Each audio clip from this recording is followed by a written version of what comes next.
Assuming an Atiku comes into power, assuming, and takes us back to the Obasanjo years, he would have been a hero. He would have paid up all our debts. He would not acquire new debts. He would have made sure there's no security problem.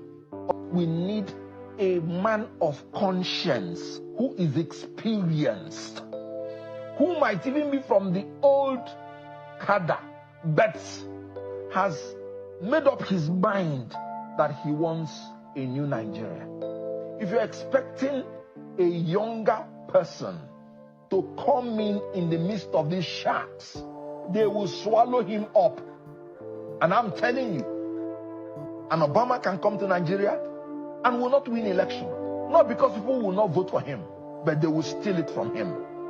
So what we have now in Nigeria is that we have a system that needs to be fought, that needs to be taken out. Can you trust the people we are seeing in that video? They are the new wave of Nigerian politicians that are going to cause change? Because if some people have said Nigerians rejected PDP. Yes. You are saying Nigerians no longer like APC, but these are a combination of the two parties. Okay, now let's look at it this way. Assuming an Atiku comes into power, assuming, and takes us back to the Obasanjo years, he would have been a hero. He would have paid up all our debts. He would not acquire new debts. He would have made sure there's no security problem all around Nigeria. He was the vice president. I'm just using him as an example because he's the only person that has been in the presidency from 1999. Assuming he can even take us, because it is the terribleness of the successive government that keeps beatifying the predecessors. I never knew any government would be worse than Buhari's government. I must be very honest with you. Are you saying that the Tinubu government is the worst in the history of this country? Is that fair to say? How would Based I, on the policy direction of this government? How would I define a president that from the first day in office, when even there is a law that says fuel subsidy will go by June 30th, and the first thing you were able to say, fuel subsidy gone? One fact you will never take away from Kenneth Okonkwo is that he knows how to play around with words, and he's a very good spokesperson. Kenneth Okonkwo was indeed a great asset to the obedient movement and Mr. Peter Obi. He sold Mr. Peter Obi passionately, and he was very good at what he's doing. But one thing you can also not take away from him and many other people that are hovering around in the corridors of power is that they are not being moved by their interest to see the country work. They are being moved by their personal ambition, their personal interest, and Kenneth Okonkwo fall into it. Or let me just call it stomach infrastructure. This interview has clearly shown us the reason why Kenneth Okonkwo has been attacking Mr. Peter Obi from the onset, ever since the last election was done and dusted. Kenneth Okonkwo accused Mr. Peter Obi of being responsible for the problem in the Labour Party. Kenneth Okonkwo accused Mr. Peter Obi of not handling the problem in the Labour Party. He called Mr. Peter Obi weak. He accused Mr. Peter Obi of not protecting his vote and allowing Bola Ahmed Tinubu to steal the vote of millions of Nigerians. He wanted Mr. Peter Obi to fight, to protest when the last election was done and dusted. Now, when you go back and listen to his interview carefully, you will see how he tried to play on our sensibilities. He said something that if an Obama comes to Nigeria and contests an election, they will steal his vote from him. Now, what is he trying to do? Kenneth Okonkwo is trying to compare Mr. Peter Obi and Obama. Yeah, they are good people, but they are not ready to win an election in Nigeria because these old cargoes, these sharks will swallow them up. So he is simply telling Nigerians, don't vote for Mr. Peter Obi again. He is good, quite alright, but Mr. Peter Obi does not have the capacity to protect his vote. If you vote for Mr. Peter Obi, your vote will be a waste. These old cargoes, these sharks, they will swallow your vote, they will steal your vote. Now look at what he did afterwards. He now drew a comparison, assuming Atiku Abubakar is the president of Nigeria today. Atiku Abubakar is going to take us back to the years of President Olusegun Obasanjo. Atiku Abubakar will pay off Nigeria's debt. Atiku Abubakar will solve insecurity. Atiku Abubakar will do this and will do that. What is Kenneth Okonkwo trying to do? he is making an open campaign for Atiku Abubakar, but in a very sensible way. Kenneth Okonkwo is propagating Atiku Abubakar. This interview was held on channels, and Kenneth Okonkwo talked passionately about the coalition. Before we go further, listen to what he said about the coalition. We'll come back. Anything, but just know that I'm part of the coalition. And Mr. Peter Obi is there too. Atiku Abubakar is there. El-Rufai is there. Now, Nasir El-Rufai, David Mark, all of you are in that group. What is a coalition? Combine, an alliance for combined action. So it's open to everybody. All commerce affair. In Nigeria, a political party is constitutionally open to everybody.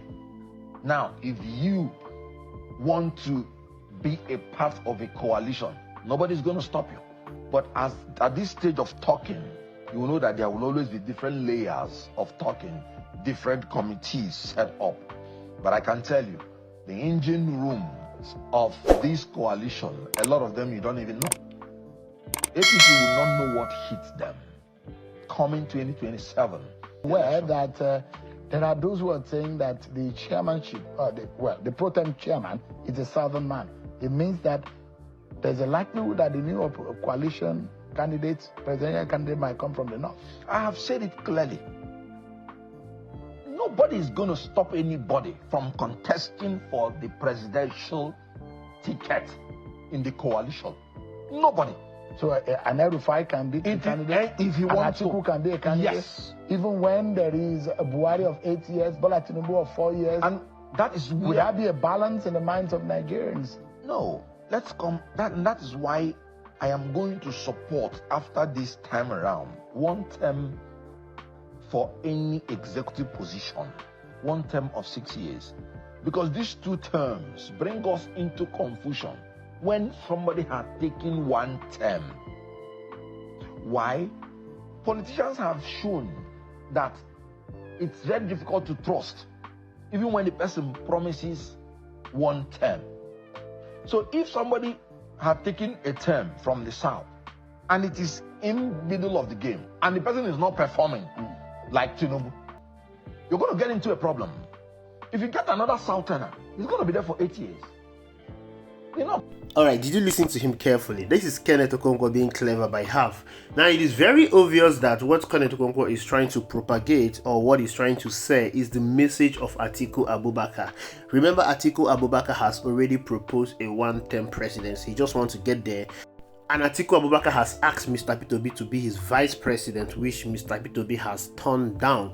Now, Kenneth Okonkwo was being asked the question of given the ticket, the presidential ticket, to a northerner when it is a turn of the south, and you saw the way he played around that question. So what Kenneth Okonkwo is openly doing is selling an Atiku Abubakar candidacy, and you know he is very good at marketing. He's very good at selling a presidential candidate.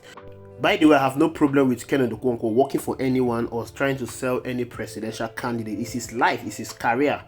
But the problem I have with Kenneth Okonkwo is his double standard. He accused Mr. Peter Obi of not resolving the crisis in the Labour Party, but now he is working for Atiku Abubakar. Atiku Abubakar has been the major problem in Nigerian politics.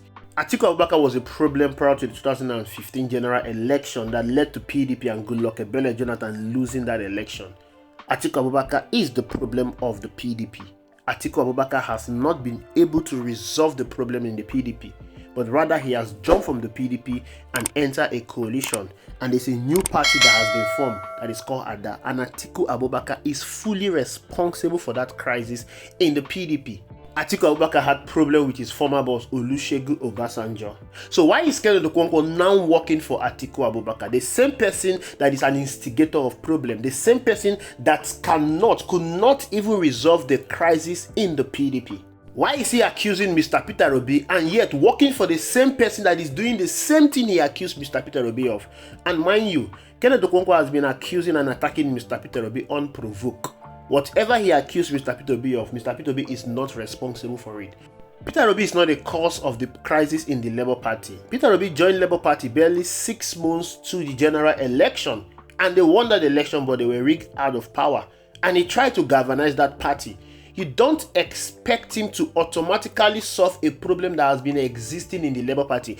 Even when Peter Obi was handed the presidential ticket, there were crises in the Labour Party. But he tried and withered the storm till after the election. There has always been crisis in the Labour Party even before Mr. Peter Obi thought of joining the Labour Party. Julius Abure has been an embattled chairman of the Labour Party. There has always been a leadership crisis in the Labour Party. The only reason why the crisis in the Labour Party is so pronounced now, it is because of the recognition that Mr. Peter Obi brought into the Labour Party. It is because Labour Party has now become a national party. If it was before, nobody would have even talked or known about the problem in the Labour Party. Other political parties in Nigeria, they all have their issues. NNPP is having their own political crisis, but nobody's talking about NNPP. Everybody's not talking about Labour Party because of Mr. Peter Obi.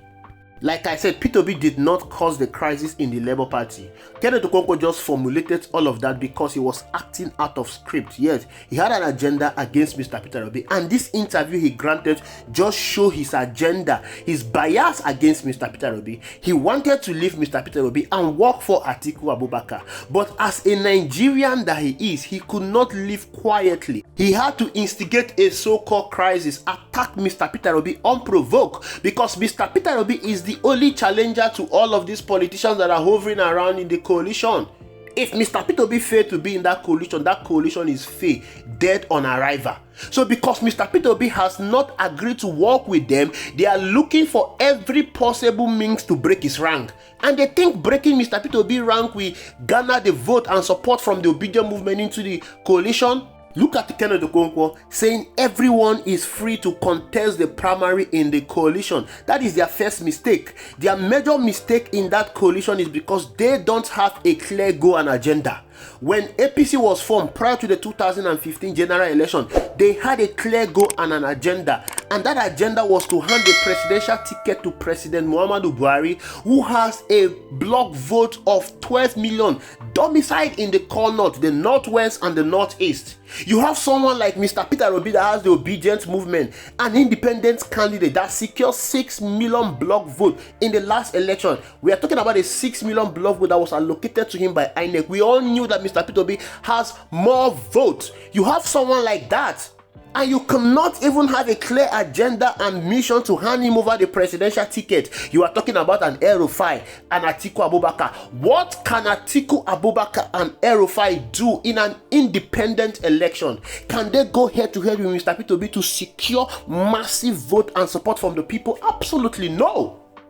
Peter Obi did not need to pay anybody to speak for him before Nigerians supported him. Nigerians saw something in him and they went out on their way to support him.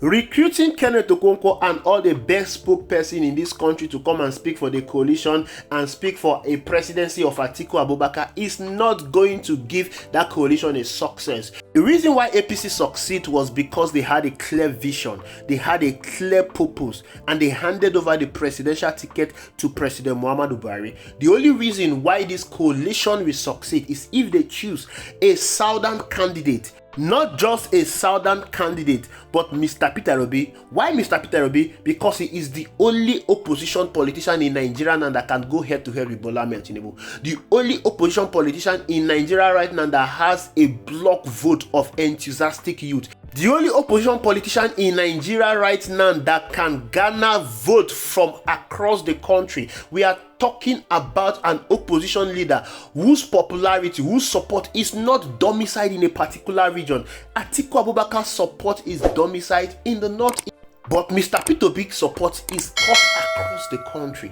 Mr. Peter Obi even has a support base more than President Muhammadu Buhari that got 11 million block vote in 2011. The boy is in their court. Thank you for watching. I will see you in the next video.